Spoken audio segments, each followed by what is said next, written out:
I couldn't wait. Couldn't wait. I was really excited. I got my license the day that I could. Oh, the minute he could. It was awesome. I'm pretty sure the first place I went when I got my license was Taco Bell. I was really excited. I went and drove everywhere. To a friend's house so I could show off. Having that freedom. Go wherever you want to go. You don't have to depend on your parents anymore. Going on dates or something, you don't have to have your mom driving you. It's just one less thing they have to worry about.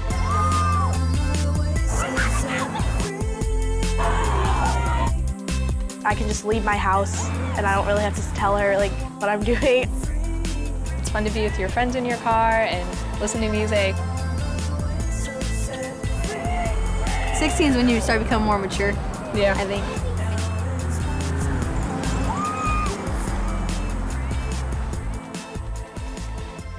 Teenagers in the United States get their licenses earlier than in most other countries, and they have easier access to cars once they're licensed. In many families, giving the car keys to a newly licensed driver means not only freedom for the teenager, but also relief for the parents from seemingly endless chauffeuring duties. But it comes with a potentially high price. Crashes are the #1 cause of death among teens. Per mile driven, the crash rate for teen drivers is 4 times the crash rate for adults. It's higher still at night, and it's higher when there are other teens riding in the vehicle.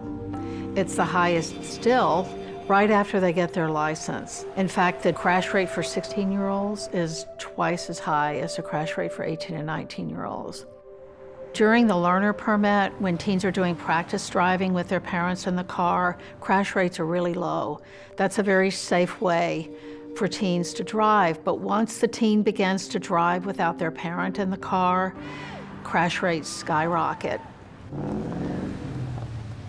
Teens are inexperienced drivers. They're more likely to speed.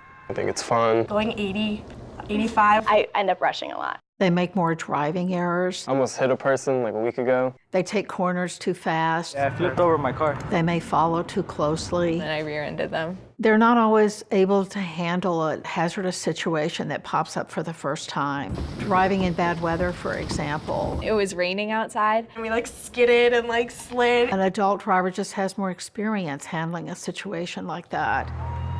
Teen drivers tend to minimize their risk and overestimate their driving ability. I think I'm a good driver. Yeah, I'd say I'm a pretty good driver. I think I'm a pretty good driver. I would say I'm a good driver for now. And that can get them into trouble. She just loved people.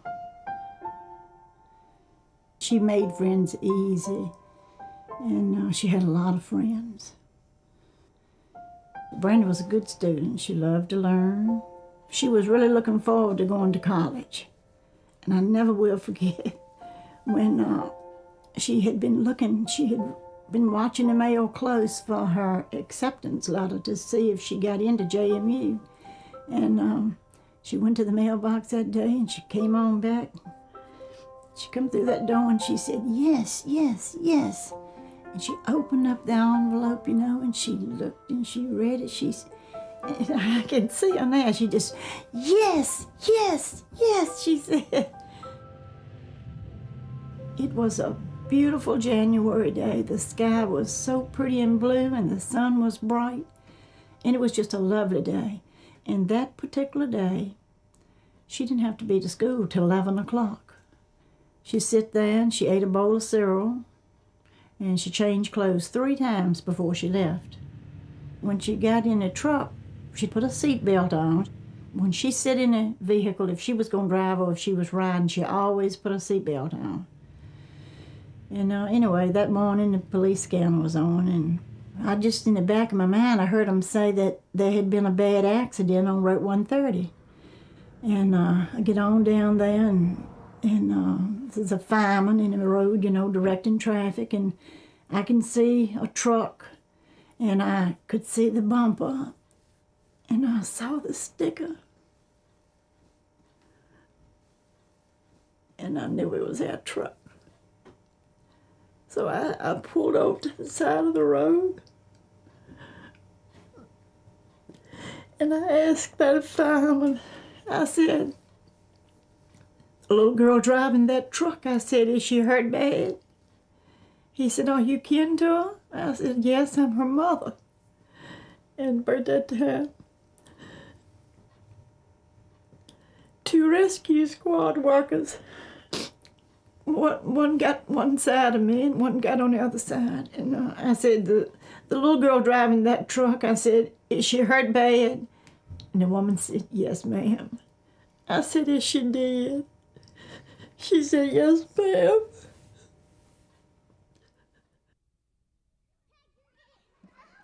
Brandy was an inexperienced driver who died in a crash just 1 month after getting her license.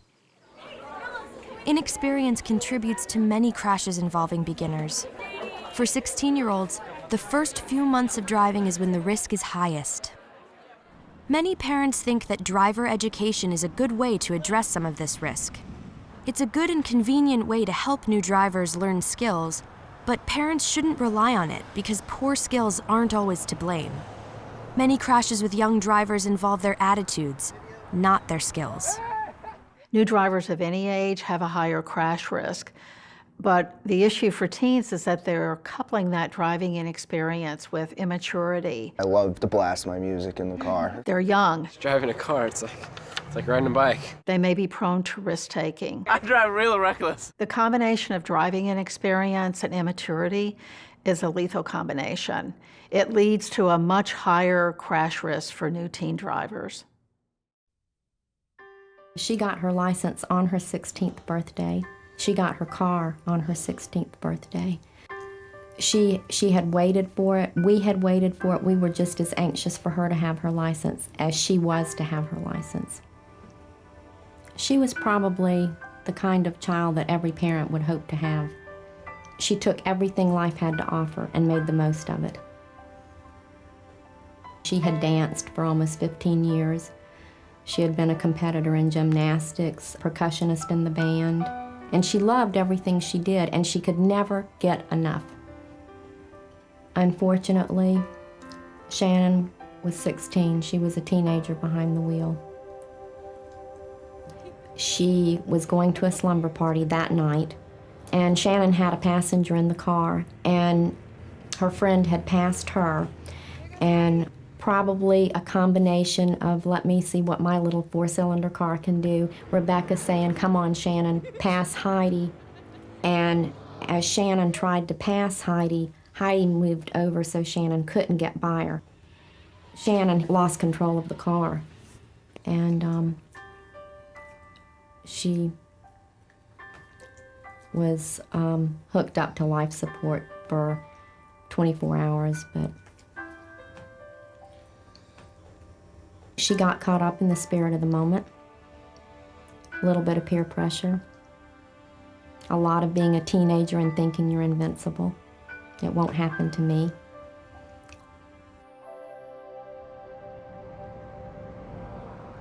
Shannon's crash was like many other serious ones involving teenagers. It was at night, and it involved speeding and thrill-seeking. Graduated licensing restrictions on young beginning drivers help prevent some of these crashes, and so can restrictions imposed by parents. The concept behind graduated licensing is to ease teens into driving so that they gain experience in low-risk situations. So the first stage of graduated licensing is a learner's permit. During this period, the parent or another adult is in the car. Then the next stage is what would be called an intermediate license, and this is the stage where the teen first begins to drive without their parent in the vehicle. But graduated licensing limits that driving. The best graduated licensing systems require 50 or more hours of supervised driving during the learner stage, licensure at 16 and a half years or older, and limitations on night driving and driving with other teenagers in the vehicle until the beginning driver is 18. All states now have some elements of graduated licensing, and research study after study has found that graduated licensing laws are highly effective in reducing teen crashes. The stronger the graduated licensing law, the bigger the crash reductions. These kinds of legal restrictions, reinforced by parents, let young beginners be mobile and get driving experience, but they do so under conditions of controlled risk. Protecting young people while they're learning to drive is really the essence of these restrictions. Graduated licensing programs around the country have reduced crashes of teenage drivers up to 30%. But in many states, the restrictions imposed by the laws are still weak. For example, many nighttime crashes of young drivers happen between 9 p.m. and midnight. But the driving restrictions in many states begin at midnight or 1 a.m. And some states don't restrict teen passengers, even though the risk of a crash goes up with even one passenger in the car. And with multiple teen passengers, the risk is 3 to 5 times greater than when a teenager drives alone. Driving around with groups of teenagers at any time of the day is a bad idea. And the highest risk for young drivers is after 9 o'clock at night with other teens in the car. This is when inexperience and immaturity are most likely to lead to dangerous behavior. Gabriel always had a smile on his face, and so did everybody around him. The very best of kids. Utterly kept the rules. Everybody loved him. The driver was driving too fast. And there's one of Gabriel's favorite songs on the radio. And so it's party time, and she was in the back seat. And he was in the front seat, dancing with her. He was up dancing with her. And the driver might well have been distracted by that. Gabriel was not wearing a seatbelt. He always wore a seatbelt. He used to tell me to wear a seatbelt. It's late at night, multiple teenagers, radio going on, and not much experience in driving. And here he was in a moment of carelessness. An unguarded moment of carelessness, when he was dancing in a car instead of looking straight ahead with a seatbelt on. He was dancing with the girl in the back seat.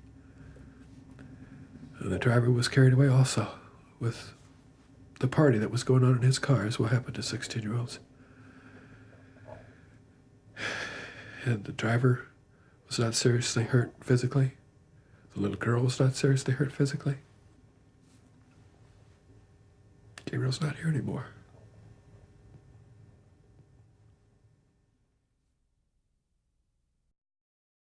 Gabriel wasn't even driving. He was a passenger having fun in the car with other teenagers. Letting your teenager ride with a teen driver is very risky, and Gabriel wasn't wearing a seatbelt. Belt use by teenagers is lower than for adults, and for teen passengers, it's particularly low. Most teens who are killed in crashes aren't using their seatbelts. This is why parents should insist on belt use all the time for everyone in the car. Parents have a critical role during the very dangerous first year of driving. They have much more influence than is typically credited to them. Parents are still the key decision makers about their teens driving. With or without a strong graduated licensing law, parents can establish effective rules. First, know the law. Become familiar with your state's restrictions on young drivers, and then enforce them. Parents are the chief enforcers of their state's licensing laws, and they can supplement the laws with other rules that limit nighttime driving and teen passengers. There's a midnight curfew. It's 10 o'clock for us. They have a very strong influence on how their teen learns to drive. Take every opportunity to drive with them in bad weather, darkness. You try to cover all the different driving situations your teen might encounter, so that the first time your child is in that situation, they've had practice and they know what to expect and how to respond. One of the most important decisions a parent can make is when they allow their teen to get a license. It's not a given that once you turn 16, you'll be able to get your license. Even though your teen may be pressuring you to get the license as soon as possible, the longer you can wait to let your teen begin to drive, the safer your teen will be. It's been beaten into our heads enough, and drinking and driving is beyond stupid. Parents should insist on no alcohol. Teenagers are less likely than adults to drive after drinking, but their crash risk is much higher when they do. Distractions are a common factor in the crashes of newly licensed teen drivers. Cell phones and texting, for example, are a problem for teens because it takes their attention away from the driving task. And almost half of teens have reported that they've texted while driving, and even more have said that they've talked on phones while driving. I do text and drive on phone. I mean, that's just the reality of it. You know, when you get that buzz or that ring, it's a habit. It's just a reflex to go and check your phone. It is really distracting, and you try so hard not to look at the text. There are a growing number of states that have laws banning cell phones for young drivers, but young drivers often ignore those bans. This is one reason laws aren't sufficient. Another reason is that cell phones and texting aren't the only distractions. It's really easy for me to get distracted with other people in my car, the music. You know, you're constantly looking down at your GPS or fumbling with the papers in your hands. Eating. I can't eat and drive. It's so hard. Anything that takes attention away from the driving task is going to be more problematic for young drivers. Parents need to send a clear message to their teens that they need to focus on driving. One of the most important decisions parents make about their teens driving is the vehicle that they'll drive. And there are several features of vehicles that make a difference. The vehicle should be mid-size or larger. They should avoid really small vehicles. They should avoid sporty vehicles. And they should avoid pickups because these vehicles have a tendency to roll over and they're harder to handle. The best vehicle choice for your teen is one with the latest safety technology, including side airbags that protect people's heads and electronic stability control. Teenagers often don't perceive they're at risk, and they think they're invincible. You don't think that it's ever going to happen to you. It won't happen to me. I'm young, I'm healthy, nothing bad's gonna happen to me. Attitudes like this, combined with immaturity and peer pressure, can lead any teenager to drive irresponsibly. Their driving behavior is likely to be far different from when parents are in the car. If I'm in the car with my mom, I'll drive the speed limit and make sure I turn on all my blinkers and everything. But if you're in a car with your friends on a Friday night, some of those things just kind of go out the window a little bit. Graduated licensing programs are an important step toward reducing the risks for beginning drivers. But the role of parents is critical during the very dangerous first years of driving. We know what works. Restrictions on driving after 9 or 10 at night, and not allowing teenage passengers. These restrictions don't keep teens from getting to after-school activities or to work, but they do cut down on some of the most dangerous kinds of recreational driving. Parents may not recognize how important their decisions are. Our research suggests that teens will stay safer when their parents stay involved.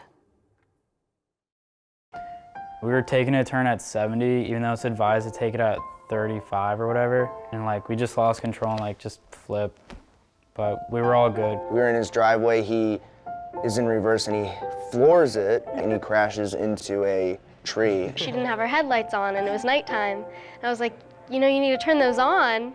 And she just continued to drive with them off. There was an island there, and so I went over the island. I really wasn't paying attention, and I just made a right and almost hit 3 little kids. It doesn't affect me directly. I'm not gonna worry about it until it does. You just keep going, but you never really get over it. You never really, it's no way in the world you can get over losing somebody, especially a child.